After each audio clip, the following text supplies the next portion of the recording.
Assalamualaikum warahmatullahi wabarakatuh. Perkenalkan, nama saya Imam Jamaluddin Al-Haf dengan NIM awal 25 dan NIM akhir 09. Pada video ini saya akan mempresentasikan final project saya yang berjudul Grand Aurora Smart Hotel Reservasi System. Bagi saya ini saya buat menggunakan HTML, CSS dan juga JavaScript dengan framework khusus yaitu berupa Bootstrap dan juga jQuery untuk membantu saya dalam mempermudah membuat program ini. Aplikasi saya ini yaitu berupa sistem reservasi hotel berbasis website yang memungkinkan pengguna atau pelanggan melihat kamar, melakukan reservasi hotel, mengelola reservasi dan juga mengubah reservasi, mengedit reservasi yang pengguna pesan. Nah, tujuan dari aplikasi ini saya buat digunakan untuk mempermudah pengguna melakukan reservasi hotel secara online atau digital dengan tampilan yang responsif dan juga mudah untuk dimengerti. Oke. Kemudian saya jelaskan pada bagian halaman utama atau halaman homepage. Ini berisi informasi ringkas mengenai hotel dan juga menu atau tombol untuk menuju ke halaman lainnya. Contoh, ketika saya klik reservasi sekarang, ini nanti akan menuju ke halaman Book Now atau melakukan halaman untuk mengisi form reservasi. Nah, sebelum mengisi form reservasi, kita harus melakukan registrasi terlebih dahulu. Untuk melakukan registrasi akun, kita tekan bagian atas kanan pada bagian navbar ini, tekan tombol registrasi, register. Kemudian akan menuju ke halaman untuk melakukan halaman yang berisi form registrasi. Nah, pada halaman ini ada 3 inputan utama atau 3 field, yaitu berupa field nama, email, dan juga password. Nah, setiap field ini ada pengondisian, yaitu berupa kalau ada field yang kosong, maka muncul beritahuan bahwa field itu harus diisi. Contoh, saya kosongkan untuk field nama. Ketika saya tekan sign up, akan muncul beritahuan bahwa nama wajib diisi. Ini berlaku untuk semua field yang selanjutnya. Kemudian ada validasi khusus pada setiap field ini, yaitu pertama pada field nama itu ada pengisian khusus, yaitu panjang nama itu minimal 3 karakter. Contoh ya, saya isi untuk namanya A sama S saja. Dan ketika saya klik sign up, akan muncul beritahuan bahwa panjang jumlah nama minimal 3 karakter. Karena pengisian nama itu harus diisi itu 3 karakter minimal. Saya isi dengan benar, contoh nama saya. Dan untuk pengisian email itu berupa format email harus benar, yaitu sebelum harus ada tanda @ dan juga tanda titik pada email yang diisi. Nah, sebelum tanda email juga harus ada kata yang diinputkan. Setelah tanda email juga harus ada kata yang diinputkan, dan juga setelah huruf tanda dot atau tanda titik itu harus ada katanya. Contoh ya, saya isi email jamal@gmail tambah .com. Ketika saya tekan sign up, akan muncul beritahuan bahwa format email tidak valid. Dan juga ada pengisian lanjutan ketika email yang mau melakukan register itu sudah pernah diregister, akan muncul beritahuan bahwa email itu sudah pernah diregistrasi. Contoh ya, ini ada email saya yang sudah pernah registrasi berupa email ini. Ketika saya tekan sign up, itu akan muncul beritahuan bahwa email sudah terdaftar. Lanjut ke password. Pada field password ada pengisian khusus, yaitu berupa panjang karakter dari password itu tidak boleh kurang dari 6 karakter atau 6 huruf. Contoh di sini saya isi 1 2 3 saja. Kemudian ketika saya tekan sign up, akan muncul beritahuan bahwa password minimal 6 karakter. Ini saya isi passwordnya sebagai contoh, saya isi 1 2 3 sampai 6. Dan ketika saya sign up dan juga berhasil, akan muncul beritahuan bahwa registrasi berhasil. Dan ketika saya tekan OK, akan mengarah ke form login. Nah, pada form login cuma ada 2 inputan berupa input nama dan juga password, input email dan juga password.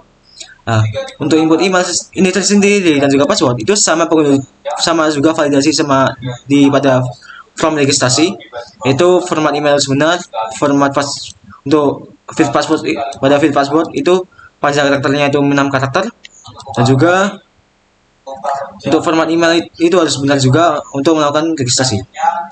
Selanjutnya ada pengisian bahwa itu berubah kalau email atau passwordnya salah satunya salah, akan muncul pemberitahuan bahwa email atau password salah. Contoh, ya ini email yang saya registrasi tadi, tapi passwordnya saya isi ASDFGHJ. Dan ketika saya login, akan muncul pemberitahuan bahwa email atau password salah. Dan saya akan isi dengan benar 1, 2, 3, 4, 5, 6 password saya tadi yang saya registrasi. Dan ketika saya tekan login, akan muncul pemberitahuan bahwa login berhasil. Dan ketika saya tekan OK, kan kembali ke homepage atau halaman utama. Dan lanjut ke halaman selanjutnya, itu halaman rooms atau untuk melihat daftar kelas kamar. Nah, pada halaman rooms ini berisi daftar-daftar kamar yang tersedia pada hotel. Dan juga diprioritaskan untuk yang tidak dilakukan, yaitu kelas yang populer, agar pengguna itu lebih tertarik untuk melakukan reservasi terhadap kelas yang populer ini. Nah, pada halaman ini akan menampilkan contoh gambar dari kamar, nama dari setiap kelas kamar. Di sini ada 4 kelas kamar, yaitu nama paling bawah standard class, superior class, kemudian lanjut ke deluxe class, dan paling tinggi president class. Juga lanjut ada menginformasikan berupa spesifikasi kamar, harga kamar per malam, dan juga stok dari kamar. Tapi kalau kamarnya penuh, akan muncul beritahuan bahwa kamar penuh seperti ini, dan juga tombol untuk melakukan pemesanan yang seperti ini akan menjadi tidak bisa disentuh. Oke. Jika saya pesan superior kelas ini, akan menuju halaman book now atau form reservasi. Pada form reservasi ini ada beberapa inputan, yaitu berupa input untuk melakukan input nama, email, nomor telepon, tanggal check-in, tanggal check-out, pemilihan kelas kamar, jumlah tamu yang jumlah tamunya, layanan tambahan berupa sarapan, dan juga catatan khusus.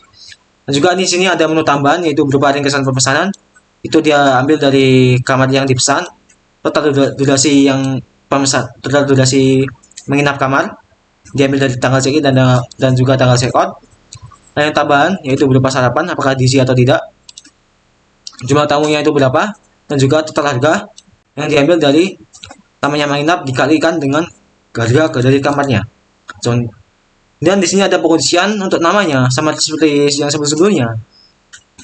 Setiap field ini di sini yaitu wajib diisi. Kalau tidak diisi akan muncul pemberitahuan berupa field harus diisi. Itu untuk pemberitahuan yang menyesuaikan dari jenis dari fieldnya atau jenis dari inputannya. Nah, di sini juga ada fitur, yaitu berupa kalau sudah melakukan registrasi, nama dan juga email yang diregistrasi tadi akan terinputkan secara otomatis. Dan lanjut saja langsung ke pengisian validasi untuk nomor telepon. Nomor telepon ini ada dua validasi. Yang pertama, panjang dari karakter nomor telepon itu minimal 6 karakter. Contoh sini saya cuma isi 1, 2, 3 untuk nomor telepon, kemudian saya tekan pesan, akan muncul berita bahwa nomor telepon minimal 10 karakter. 10 karakter. Untuk 6 karakter itu yaitu di bagian password. Oke. Dan pengisian yang kedua yaitu nomor telepon itu hanya menerima input berupa nomor saja, tidak bisa menyebut huruf. Contoh di sini saya ketikkan A, di sini tidak akan tampil A hurufnya karena pengisiannya itu berupa angka saja. Oke, lanjut ke pengisian tanggal check-in.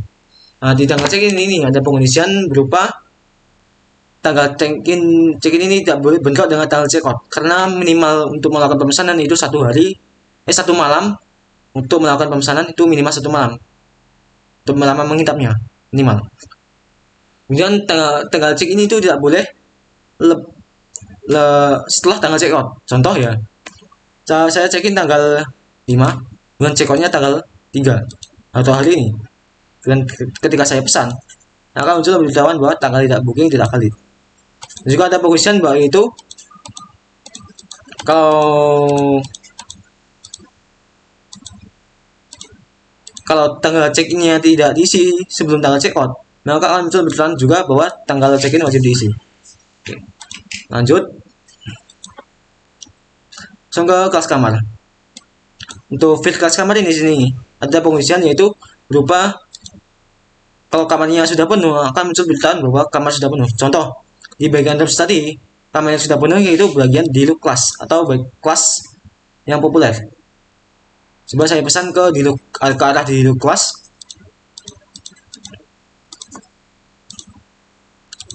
Nah, ketika saya pesan di look class dengan tekan pesan kamar, akan muncul berita bahwa kamar sudah penuh.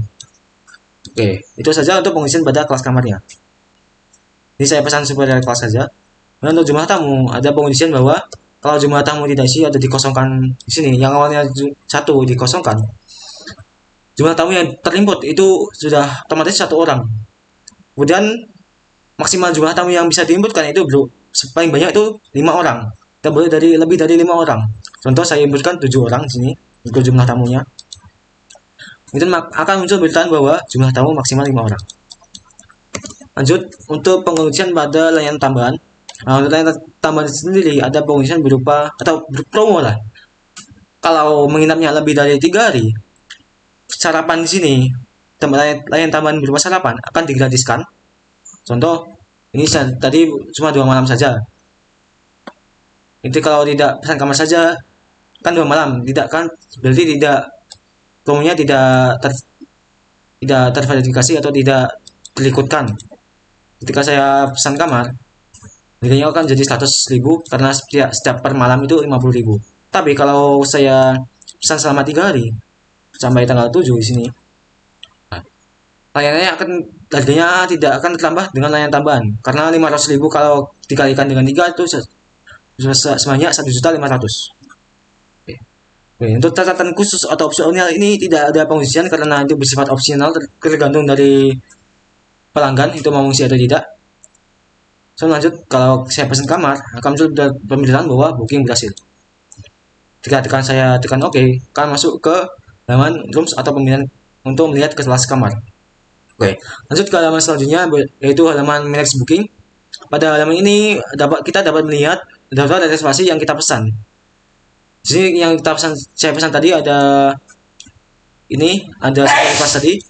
Nah, di sini ada tabel untuk melihat ID booking, nama tamunya atau nama kita yang sebagai pemesan, kelas kamar yang kita pesan, tanggal pemesanan kamar, durasi dari kamar yang kita pesan, dan total biayanya berapa. Nah, dan juga ada menu tambahan yaitu berupa menu untuk melakukan edit dan juga batal.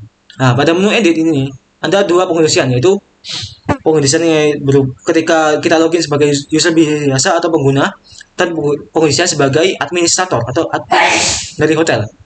Kalau kita sebagai pengguna, ketika tekan edit, kita hanya bisa mengedit informasi pribadi seperti nama, email, telepon, dan jumlah tamu serta catatan khusus. Kita tidak bisa mengedit tanggal check-in, tanggal check-out, dan juga kelas kamar karena itu hanya bisa dilakukan oleh administrator. Contoh saya login sebagai administrator, saya logout terlebih dahulu. Nah, untuk melakukan login sebagai administrator itu emailnya menggunakan email admin@admin.com. Untuk passwordnya admin123 dan tekan login. Oke. Nah, sini akan muncul sebagai administrator kita. Dan ketika tekan manage booking, kita melakukan, nah pada sini ada perbedaan pada ketika kita tadi yang melakukan login sebagai user biasa. Di sini kita sebagai administrator kita bisa melihat pesanan dari orang lain. Jadi kan kita pesanan sebagai nama tamu ini berupa Jamal. Nah, orang lain ini berupa Imam. Kita bisa melihat pemesanan dari orang lain. Dan juga di sini ada menu tambahan yaitu berupa untuk melakukan searching terhadap nama tamunya. Contoh saya searching Jamal. Dia hanya akan tampil booking yang dari nama Jamal saja. Dan pengisian selanjutnya lanjutannya yaitu berupa edit. Ketika saya tekan edit, kita bisa melakukan edit semua field yang ada di form edit ini. Mulai dari nama, email, nomor telepon, tanggal check-in, tanggal check-out, kelas kamar, dan juga layar tambahan. Oke. Selanjutnya di halaman terakhir di bagian About Us. Ini berisi tentang informasi lebih lanjut tentang hotel, yaitu hotel ini latar belakangnya seperti apa, alamatnya di mana, emailnya seperti apa, nomor teleponnya yang bisa dihubungi seperti apa. Ini hanya contoh saja, tidak sungguh-sungguhan. Untuk evaluasi yang saya bisa simpulkan dari aplikasi ini yaitu kelebihannya, aplikasi ini memiliki UI atau tampilannya konsisten mulai dari halaman awal yaitu homepage sampai halaman terakhir yaitu About Us.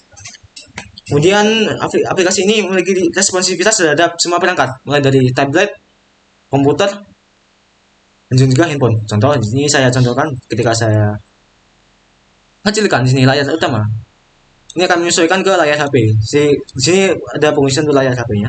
Nah, seperti ini tampilannya kalau layar HP, layar tablet seperti ini.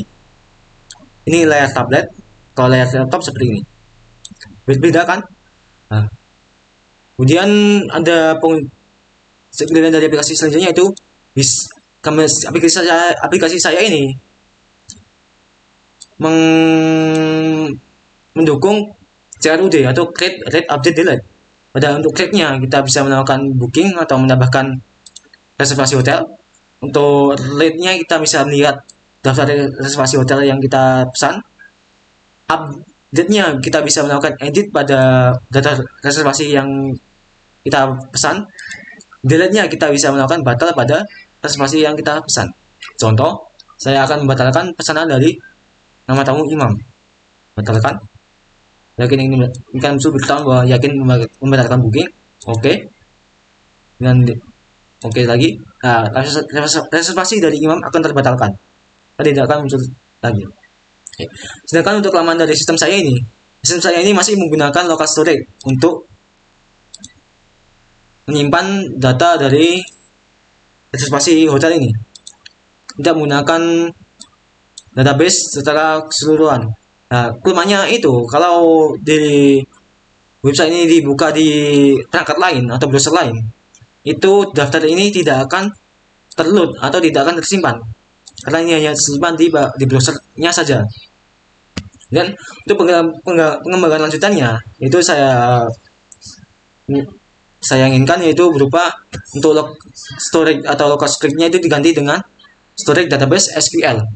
Dan juga di sini untuk pemesanannya untuk pada ketika melakukan registrasi atau login itu ada pengecekan terlebih dahulu seperti mengecek OTP atau yang lainnya.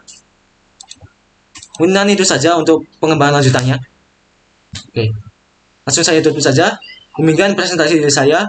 Sekian, wassalamualaikum warahmatullahi wabarakatuh.